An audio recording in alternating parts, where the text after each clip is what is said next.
We moved into this apartment in February. Just me and my daughter, Ivy. It's not much, but it's ours. 5th floor. Decent view. Rent just barely affordable. The building is old, with creaky pipes and paper-thin walls, but it's quiet, and no one bothers us. Ivy is 4. She's bright and weird in the best way. Loves bugs, talks to stuffed animals like they're old friends, invents strange stories on the fly. I've always encouraged her imagination. Kids need that, especially after what we've been through. At first, it was just normal play. She'd crawl on the floor with her dolls, press her ear to the wood like she was listening for something. I asked her once what she was doing, and she told me, "He talks funny when he's sleepy." I didn't think much of it.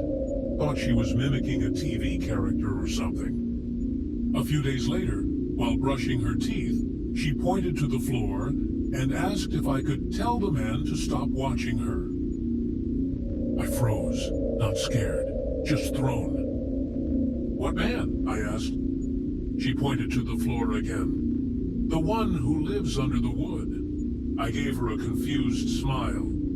"Honey, there's nobody under there. We're on the 5th floor, remember?" She didn't respond. Just rinsed and spat like nothing happened. That night, I checked the floor while she slept. The boards were dusty but solid. No gaps, no loose panels. Still, I knelt down and tapped a few spots. Hollow, but not unusual. Old floors always sound like that.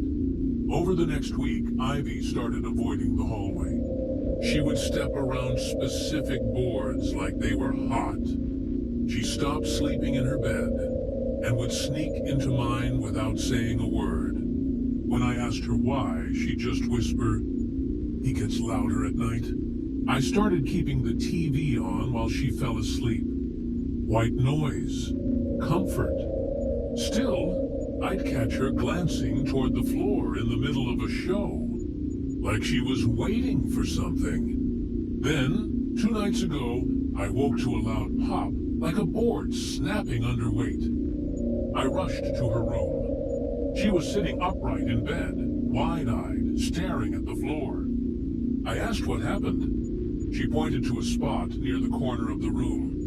One of the floorboards was slightly raised, barely noticeable, but it hadn't been like that before. I pressed down on it. It gave a little, like something beneath had pushed upward. "Did you drop something under there?" I asked. Ivy didn't answer. She just whispered, "You touched his door." Last night, I barely slept. Every creak of the building made me tense. I turned on every light, sat in the living room until morning. This morning, I went to the kitchen to make coffee and found a piece of paper tucked behind the cereal box.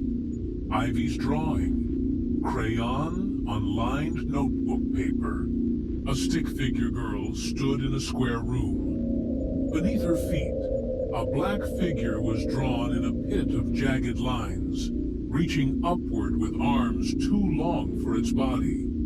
In the corner of the drawing was a sentence, written in shaky, childish letters. He said you shouldn't have touched his door.